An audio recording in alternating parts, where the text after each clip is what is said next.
சுக்கா pepper fry தான் இன்னைக்கு நான் பண்ண போறேன். இதை நம்ம மட்டன் பெப்பர் ஃப்ரை கூட சொல்லலாம்.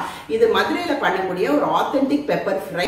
இதை பாத்தீங்கன்னா இதுக்கு வந்து நான் மட்டனுடைய ஃப்ரண்ட் ஷோல்டரை தான் நான் எடுத்திருக்கிறேன். நான் அந்த பேக் ஷோல்டர் வந்து ஆக்சுவலி பிரியாணிக்கு வந்து அந்த ஃபிளஷ் நல்லா இருக்கும். நீங்க ஃப்ரண்ட் ஷோல்டர் வந்து நீங்க போன்லெஸ் மட்டன் நீங்க சுக்காவோ பெப்பர் ஃப்ரையோ இல்லாட்டி நீங்க வந்து இந்த ஸ்டூ மாதிரி கிரேவி பண்றதுக்கு நீங்க ஃப்ரண்ட் ஷோல்டரை நீங்க என்னைக்குமே நீங்க சூஸ் பண்ணுங்க. அது ரொம்ப டேஸ்டா இருக்கும். வாங்க நம்ம எப்படி பண்ணலாம்னு பார்க்கலாம். நம்ம குக்கர்ல வந்து நம்ம கட் பண்ணி வச்ச மட்டனை நம்ம நல்லா கழுவிட்டு நம்ம ஆட் பண்ணிக்கலாம். இது வந்து எலும்போட தான் இருக்குது. 1/2 டீஸ்பூன் மஞ்சள்தூள் மட்டும் ஆட் பண்றேன். தண்ணி வந்து நீங்க ஒரு 1/2 கிளாஸ் கிட்ட ஆட் பண்ணிக்கலாம். ரொம்ப தண்ணி ஆட் பண்ண வேண்டாம். ஒரு 1/2 கிளாஸ் இந்த மட்டன் வேகிற வரைக்கும் நீங்க கொஞ்சம் ஆட் பண்ணிக்கலாம். ஒரு 1/2 டீஸ்பூன் கொஞ்சம் ஆயிலும் ஆட் பண்ணிக்கலாம். அப்போ உங்களுக்கு வந்து இந்த மட்டன் வந்து கொஞ்சம் நல்லா குக் ஆகும். இதுல இந்த அளவு போதும் ஃப்ரெண்ட்ஸ். நம்மளுக்கு ஆட் பண்றதுக்கு நம்மளுக்கு ஒரு 1/2 கிளாஸ் தான் நான் தண்ணி ஊற்றி இருக்கிறேன். நான் போனோட மட்டன் தான் எடுத்திருக்கிறேன். மஞ்சத்தூள் மட்டும் தான் போட்டு நான் வேக வைக்க போறேன். இப்போ நான்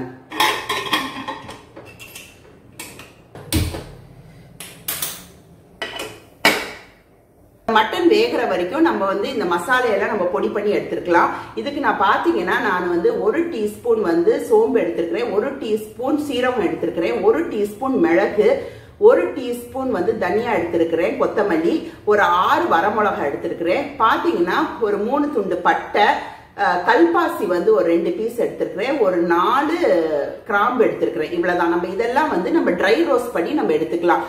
இதுதான் நம்ம லாஸ்ட்ல நம்ம இந்த மட்டனுக்கு நம்ம ஆட் பண்ணுவோம். இது அவ்வளத்தையும் போட்டுடலாம்.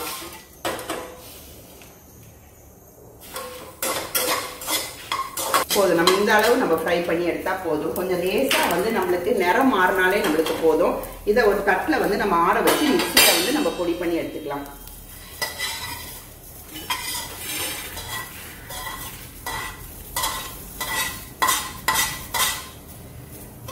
எலசான மட்டன் தான், அதால நான் இன்னைக்கு ஒரு 5 விசில் விட்டு நான் எடுக்க போறேன். நான் இதை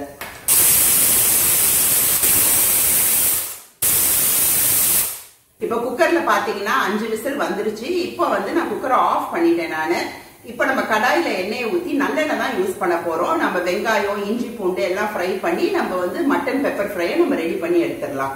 2 டேபிள் ஸ்பூன் வந்து நம்ம நல்லெண்ணெய் நம்ம ஆட் பண்ணிக்கலாம்.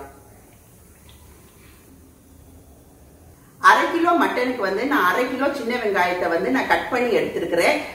ஒரு கைப்பிடி வந்து நான் வந்து கருவேப்பிலை எடுத்திருக்கிறேன். நான் கருவேப்பிலையும் சின்ன வெங்காயம் தான் இதுக்கு மனமே. இஞ்சி பூண்டை வந்து நான் தட்டி எடுத்திருக்கிறேன். ஒரு 3 பச்சை மிளகாவை நீட்ட வாக்குல நான் கட் பண்ணி எடுத்திருக்கிறேன். இந்த மசாலா எல்லாத்தையும் நம்ம நல்லெண்ணெயில நம்ம ஃப்ரை பண்ணி எடுத்துடலாம்.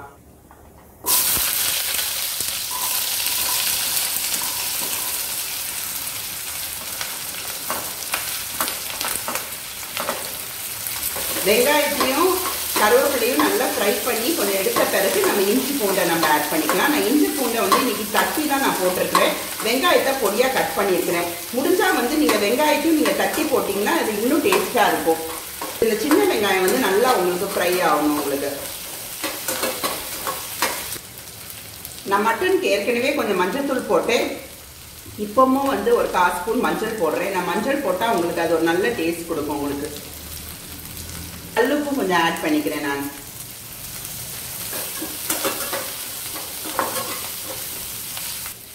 தட்டி வச்ச இஞ்சி பூண்டியும் நான் இப்ப இந்த ஸ்டேஜ்ல ஆட் பண்ணிக்கிறேன். நான்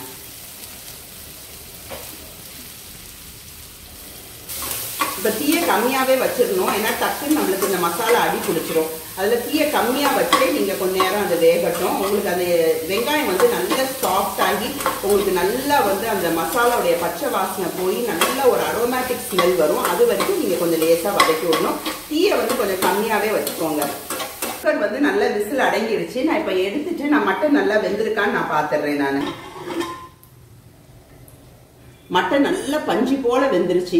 இப்ப நம்ம இந்த தண்ணியை மட்டும் இந்த மசாலையில ஆட் பண்ணிட்டு மட்டனை கடைசியா நம்ம ஆட் பண்ணலாம். நம்ம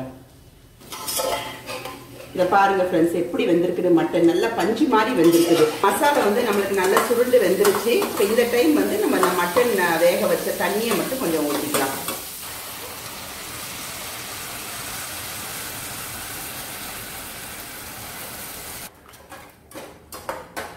இந்த மசாலையும் தண்ணியும் நல்லா கொதிச்ச பிறகு நான் அரைச்சு வச்ச இந்த பொடி பண்ண இந்த மசாலையை வந்து இதுல நம்ம ஆட் பண்ணிக்கலாம். இந்த மசாலையும் இந்த தண்ணியில கொஞ்சம் நல்லா வேகட்டும். இந்த டைம் வந்து வேக வச்ச மட்டனை நம்ம இதுல ஆட் பண்ணிக்கலாம்.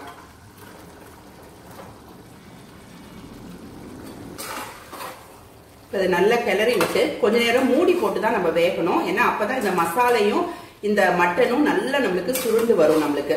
அதில் இப்போ கொஞ்சம் கிளறி விட்ட பிறகு நான் ஒரு 10 நிமிஷம் மூடி போட்டுருவேன். கொஞ்சம் தீயவும் கொஞ்சம் குறைச்சிக்கோங்க. இப்போ நான் மூடி போட்டேன். இது வந்து நம்மளுக்கு ஒரு 10 to 12 நிமிஷம் நம்ம குறைச்சி தீலியே அது அப்படியே இருந்தால் நம்மளுக்கு தண்ணி நல்லா வத்தி சுண்டி வரும். நம்மளுக்கு மட்டன்லயும் உப்பு காரம் எல்லாம் பிடிச்சி டேஸ்ட் ரொம்ப அல்டிமேட்டா இருக்கும். நான் ஒரு 15 நிமிஷமா வந்து இது நான் குறைச்சே நான் வேக வச்சிருக்கிறேன். இப்போ நம்ம திறந்து பார்க்கலாம் எவ்வளவு தூரம் வந்திருக்குன்னு. பாத்தீங்களா, எண்ணெய் பிரிஞ்சு நல்லா நல்லா வெந்திருக்கு பாருங்க. மட்டனும் நல்லா இந்த மசாலையோட நல்லா பிளெண்ட் ஆகி அவ்வளோ ஒரு அரோமேட்டிக் ஸ்மெல் வருது. நம்ம நல்லா கிளறி விட்டுறலாம். நம்மளுக்கு பாத்திரமும் நம்மளுக்கு அடியும் பிடிக்கல. ஏன்னா நம்ம குறைச்சி வேக வைக்கும் போது நம்மளுக்கு அந்த மசாலையும் மட்டன்ல நல்லா ஏறிடும். நம்மளுக்கு அடியும் பிடிக்காது. மசாலாவோட டேஸ்ட் வந்து நல்லா ஆத்தென்டிக்கா நல்லா இருக்கும்.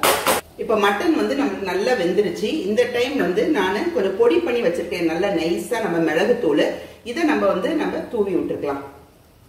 ஒரு காய் எலுமிச்சம்பழமையும் நான் புளிஞ்சு வச்சிருக்கிறேன். அந்த ஜூஸையும் நம்ம ஆட் பண்ணிக்கலாம்.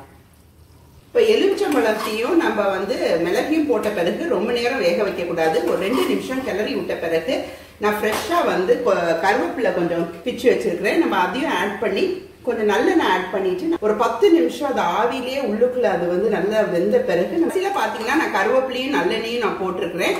இந்த டைம் வந்து இப்ப நம்ம மூடி போட்டு ஒரு 10 மினிட்ஸ் கழிச்சு நம்ம சப்பாத்தியோடயோ தோசையோடயோ நம்ம சர்வ் பண்ணி எடுத்துக்கலாம். பாருங்க ஃப்ரெண்ட்ஸ்,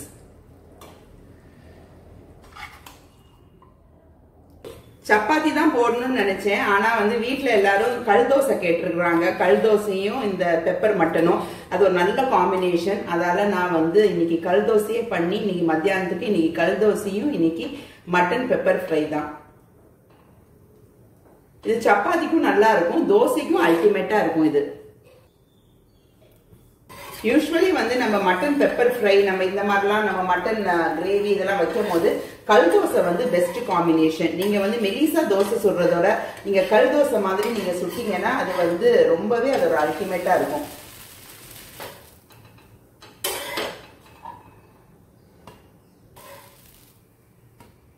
பாத்தீங்கன்னா இந்த மட்டன் எவ்வளவு தூரம் நான் ஒரு 15 மினிட்ஸ் நான் மூடி போட்ட பிறகு இந்த மட்டன் நல்ல ஒரு அரோமேட்டிக் ஸ்மெல்லும் நல்ல ஒரு ஃபிளேவர்ஃபுல்லா இருக்குது. இதை கண்டிப்பா இந்த மாதிரி நீங்க காம்பினேஷன் ட்ரை பண்ணுங்க. சப்பாத்திக்கும் நல்ல காம்பினேஷன், இந்த கல் தோசைக்கும் உங்களுக்கு அது நல்ல காம்பினேஷன். கண்டிப்பா நீங்க இந்த மாதிரி ட்ரை பண்ணுங்க வீட்டுல. பாருங்க எவ்வளவு சாஃப்டா பஞ்சு மாதிரி வந்திருக்கு பாருங்க. 5 விசிலே நம்மளுக்கு நல்லா வந்திருக்கு. இது ஒரு அல்டிமேட்டான காம்பினேஷன். கண்டிப்பா நீங்க இதை ட்ரை பண்ணுங்க.